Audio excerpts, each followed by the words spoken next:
ప్రభుజీ చాలామంది ఇంట్లో negative energies ఉన్నాయి, దయ్యాలు తిరుగుతున్నాయి, లేదంటే ఎవరైనా ఒక పర్సన్కి దయ్యం పట్టింది అని చెప్పి చాలామంది ఎవరు ఇట్లా పంతుళ్ళు అట్లాంటి వాళ్ళ దగ్గరికి, మాంత్రికుల దగ్గరికి తీసుకెళ్లడము, వాళ్ళు వదిలిస్తారని చెప్పటము, ఆ దయ్యం వీళ్ళని చాలా పీడిస్తుంది అని చెప్పడం, ఇలాంటివి చాలా వింటుంటాము సహజంగా. ఇదంతా నిజమే అంటారా ప్రభుజీ? అసలు దయ్యాలు అనేవి ఉన్నాయంటారా? ఆత్మలు, దయ్యాలు ఇవన్నీ ఉన్నాయండి. అది లేవు అని చెప్పలేము, ఉన్నాయి తప్పకుండా. ఎలా అయితే మీరు నెగిటివ్ ఎనర్జీ అంటారు కదా, నెగిటివ్ ఎనర్జీ ఎక్కడికి వస్తుందో తెలుసా అండి? నెగిటివ్ పీపుల్ దగ్గరికి వస్తుంది. ఎవరైతే ఎమోషనల్గా, ఎవరైతే స్పిరిచువల్గా, ఎవరైతే ఫిజికల్గా వర్నలబుల్గా ఉంటారో వాళ్ళ దగ్గరికి వస్తుంది. ఎవరైతే ఇంట్లో భగవద్ ఆరాధన ఉండదో, పూజ రూమ్లో ఏమీ లేకుండా చాలామంది, ఇప్పుడు మాకు చాలా విచిత్రం అనిపిస్తుంది కొన్నిసార్లు. మాకు ఈ ఇంటర్నెట్లో వీడియో చూసినప్పుడు వీళ్ళు చర్చ్లో ఉండే వాళ్ళందరూ దయ్యాలను వదిలిస్తూ ఉంటారనమాట. మాకు చాలా ఆశ్చర్యం ఏంటంటే వీళ్ళకే ఎందుకు దయ్యాలు పడుతున్నాయి అని. కాబట్టి ఎందుకు దయ్యాలు ఎవరైతే పర్సనాలిటీస్లోకి వెళ్తాయో తెలుసా అండి? ఎవరైతే క్లీన్లీనెస్ మెయింటైన్ చేయరో, ఓకే, ఎవరైతే సమయానికి స్నానం చేయటం కానీ, సమయానికి శుచిగా శుభ్రంగా ఇల్లు శుభ్రంగా ఉంచుకోవటం కానీ, దేవాలయంలో భగవంతుడి యొక్క మూర్తులకి చక్కగా ఆరాధన చేసి ధూపం, దీపం, నైవేద్యం, తోరణం, ఉత్సవాలు, పండగలు, యజ్ఞాది యాగాదులు ఇవన్నీ ఉన్న చోట ఎప్పటికీ నెగిటివ్ ఎనర్జీ అనేది ప్రవేశించలేదు. ఓకే. కానీ ఎక్కడైతే జనాలు డిమ్గా, డల్గా, ఎటువంటి వైబ్రెన్స్ లేకుండా, ఎప్పుడు ఎమోషనల్ వర్నలబుల్గా బాధల్లో ఉంటూ, ఏ ఆధ్యాత్మికంగా లేకుండా, ఇల్లంతా గందరగోళంగా చెత్త చెదారంతో, ఎప్పుడైనా సరే ఫ్రెష్ ఫుడ్ కాకుండా స్టేల్ ఫుడ్, బయట సోర్స్ తెలియని ఫుడ్ వాటిని తినటం వల్ల అలాంటి మెంటాలిటీస్, అలాంటి నెగిటివ్ ఎనర్జీ ఈజీగా ఇటువంటి నెగిటివ్ ఎన్వైరన్మెంట్లోకి వచ్చేస్తుంది అనమాట. ఓకే. కానీ ఎప్పుడైతే మనం వైబ్రెంట్గా భగవన్నామ చక్కగా బొట్టు పెట్టుకొని, చక్కగా మంచిగా సాంప్రదాయంగా రెడీ అయ్యి, చీర సాంప్రదాయం, మన సాంప్రదాయం మన చీర అండి. భారతీయత మగవాళ్ళైతే ధోతి కుర్తా, ఇంతకుముందు ఉండేది శిఖ. ఎంత చక్కగా బొట్టు పెట్టుకొని, చక్కగా అలంకరణ చేసుకొని ఇంట్లోకి వెళ్ళంగానే అసలు ఆ ధూపం యొక్క సువాసన వచ్చి చక్కగా పసుపచ్చతో మన గడప నుంచి స్టార్ట్ చేస్తే పైన తోరణం, కింద ముగ్గులు. అసలు ఒక సనాతన సాంప్రదాయం, ఒక హిందువు యొక్క ఇంటికి వెళ్తే ఏ దయ్యం అలాంటి ఇంట్లోకి వెళ్ళగలుగుతుంది చెప్పండి?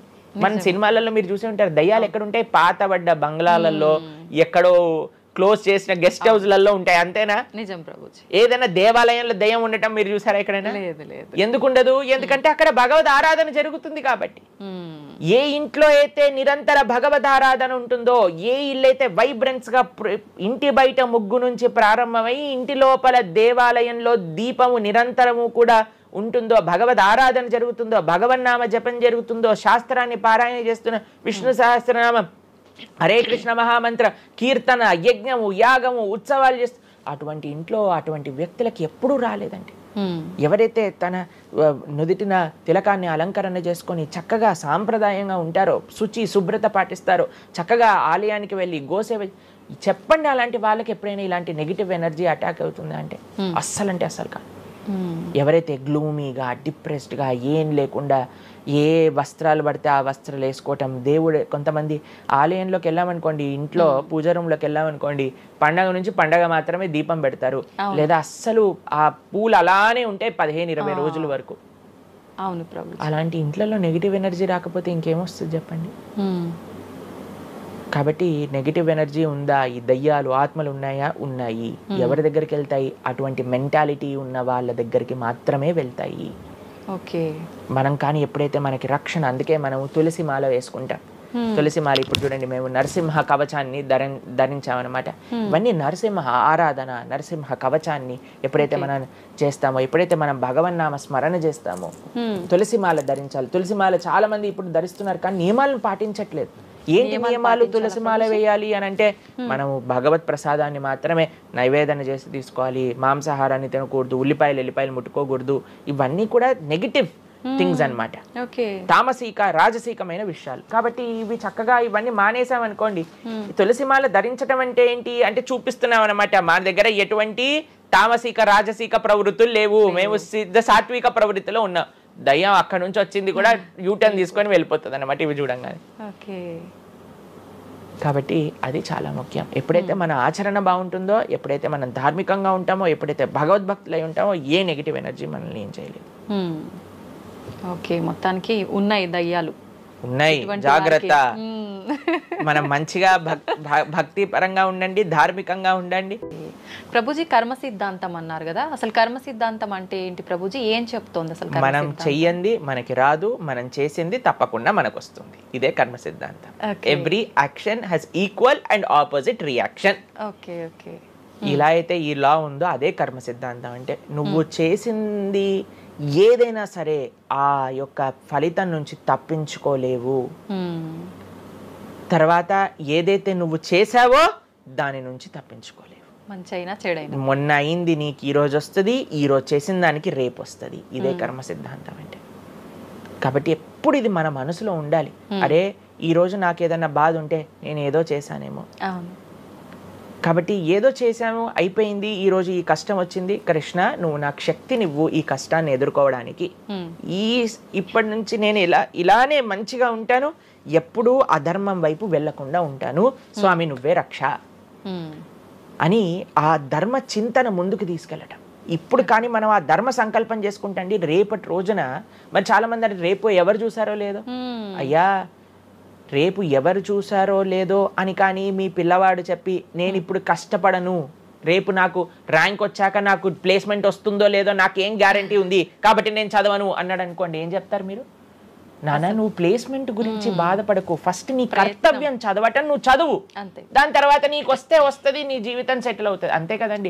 మనం కూడా లేదు రేపు ప్రొద్దున ఎవరు చూశారు స్వర్గాన్ని నరకాన్ని కాబట్టి నేను ఇప్పుడు ధర్మాచరణ చెయ్యను అని అంటే మీ పిల్లవాళ్ళు కూడా ఎక్కడైతే చదవను అని అంటారో అలానే మనం కూడా తయారవుతాం. చాలా మంది అండి పెద్దవాళ్ళు పిల్లలకి మాత్రం మంచి నీతులు చెప్తారు, కానీ వాళ్ళ దగ్గరకు వచ్చేసరికి వాళ్ళు ఆచరించడానికి రెడీగా ఉండరు అనమాట. కాబట్టి మీరు ఒక్క విషయాన్ని ఆలోచించండి, మీరు ఏం చెప్తున్నారో అది మీరు ఫాలో అవుతున్నారా? పెద్దలు ఫాలో అవుతేనే అది పిల్లలు ఆచరిస్తారు, లేకపోతే ఆచరించరు. పిల్లలకి స్కూల్ ఎలానో మనకి భగవంతుడి యొక్క సృష్టి చేసిన ఈ ధర్మం అలాంటి. కాబట్టి ఈ రెండిట్లో మనం చాలా జాగ్రత్తగా ఉండాలి. ప్రభుజీ చాలా మంది ఏ పని చేయాలన్నా కూడా ముందు వెనుక ఆలోచించి ప్రతిదీ జ్యోతిష్యాన్ని పట్టి దాని ప్రకారంగానే పనులు చేస్తూ ఉంటారు. నిజంగా జ్యోతిష్యాన్ని నమ్మొచ్చు అంటారా?